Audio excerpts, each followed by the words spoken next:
26 जुलाई की रहेगी। उस दिन शाम को 7 बजे ऑनलाइन शंकर भगवान का अभिषेक करेंगे। ब्राह्मण सफेद मिट्टी के शिवलिंग का निर्माण करेंगे। वैश्य पीली मिट्टी के शिवलिंग का निर्माण करेंगे।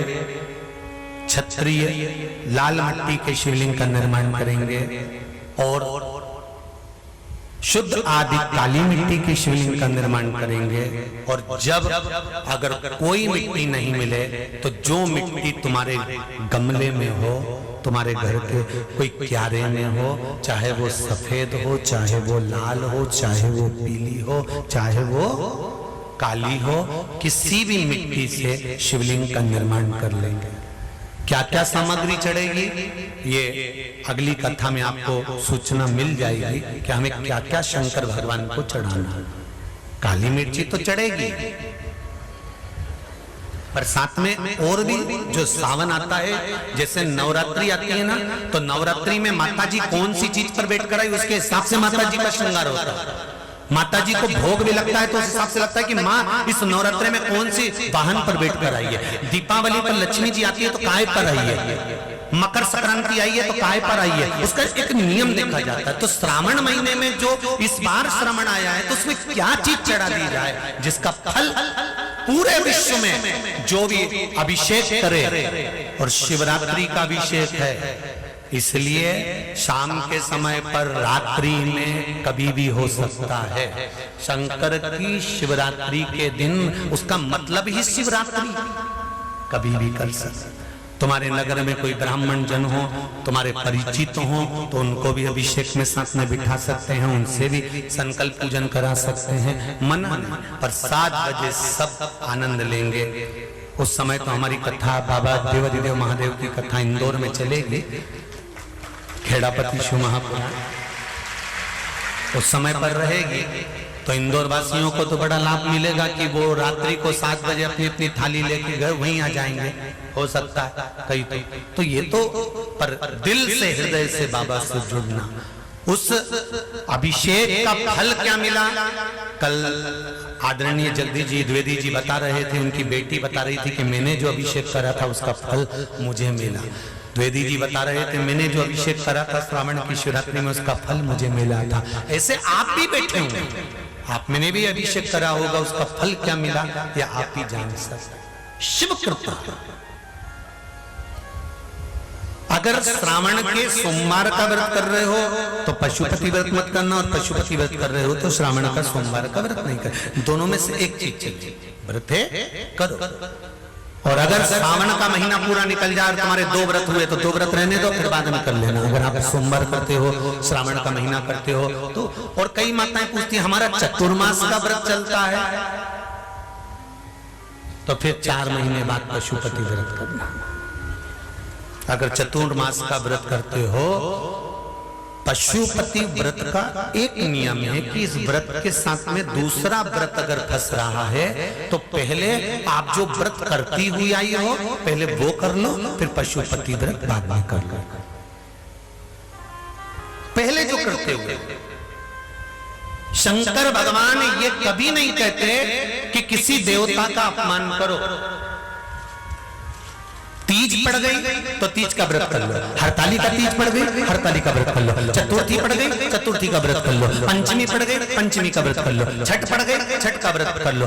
जो त्योहार पड़ा, एकादशी पड़ गई और तुम करते हुए आए हो तो एकादशी कर लो, तीज का व्रत करते हुए आए हो तो तीज कर लो, चतुर्थी करते हुए आए हो तो चतुर्थी करो। अगर सोमवार के दिन कोई भी त्योहार पड़ता और तुम करते हुए आ रहे हो तो ये मत सोचना कि पशुपति व्रत कैसे होगा। पशुपति व्रत को उस दिन छोड़ दो, उस दिन तुम्हारा जो व्रत है उसको करो और फिर अगले जब मौका मिले तब उस पशुपति व्रत को करो। पशुपति व्रत की कोई किताब नहीं है, पशुपति व्रत का कोई पाठ नहीं है। पशुपति व्रत का केवल एक नियम है, सुबह स्नान कर कर पूजन करने के लिए थाली लगा लो, पूजन की थाली में जो तुम रखते हो चंदन, रोली, मोली, जनेऊ आदि पुष्प, बेलपत्र, जल, दूध, पंचामृत, सारी सामग्री रखकर भगवान शंकर के मंदिर में जाकर पूजन करो। शिव मंदिर में पूजन कर कर उस थाली को लेकर वापिस सजाओ।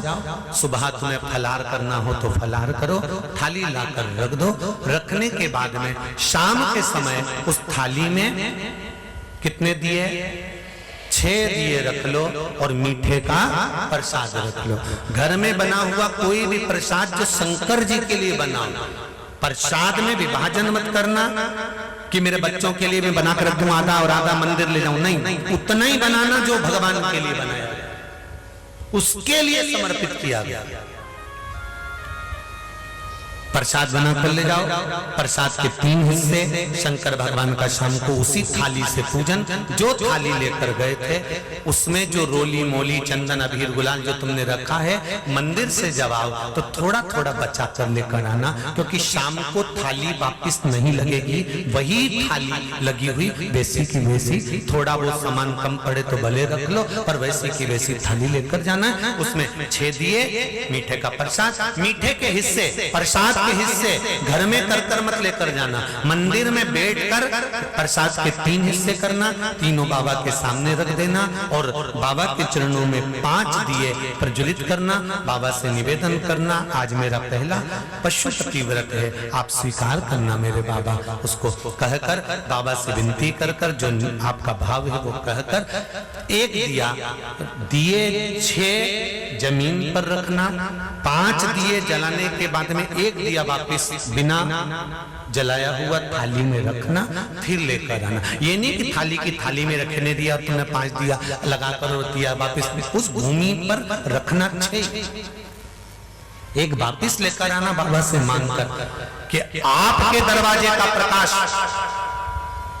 धन वैभव का प्रकाश, मेरे भाग्य का प्रकाश मेरे घर तक होना चाहिए, इसी कृपा बनाकर रखना। और 1 दिया जो छठा दिया है प्रसाद का 1 हिस्सा लेकर आना, 2 हिस्सा छोड़कर आना, बाबा को विनती कर कर आना। और फिर घर के अंदर राइट भाग में सीधे हाथ में जब प्रवेश करो तो घर के अंदर प्रवेश करते समय जब तुम्हारा सीधा हाथ जहां हो, राइट हैंड जहां हो, वहां बैठकर आराम से दिया लगाओ और बाबा से विनती कर कर फिर अंदर प्रवेश कर कर जब भोजन ग्रहण करो, चाहे नमक का भोजन हो चाहे मीठे का भोजन हो, जो भी खाओ, भोजन करने से पहले एक बात का ध्यान रखना, जो प्रसाद लेकर आए हो 1 हिस्सा, वो 1 हिस्से का पूरा प्रसाद आपको पाना है, उसमें से किसी को हिस्सा कर कर नहीं देना, ना बच्चों को, ना बड़ों को, ना किसी को।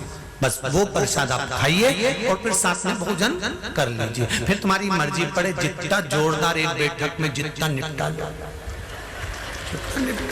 तो खाओ, ऐसा पशुपति व्रत है। पशुपति व्रत पूरे दिन फलाहार का नहीं होता। काय का नहीं होता? पूरे दिन फलाहार का नहीं होता।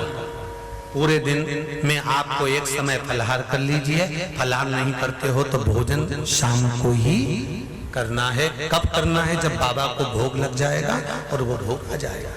इसलिए पशुपति व्रत में आटे का हलवा, चावल की खीर वगैरह जो भी आप बना सकते हो।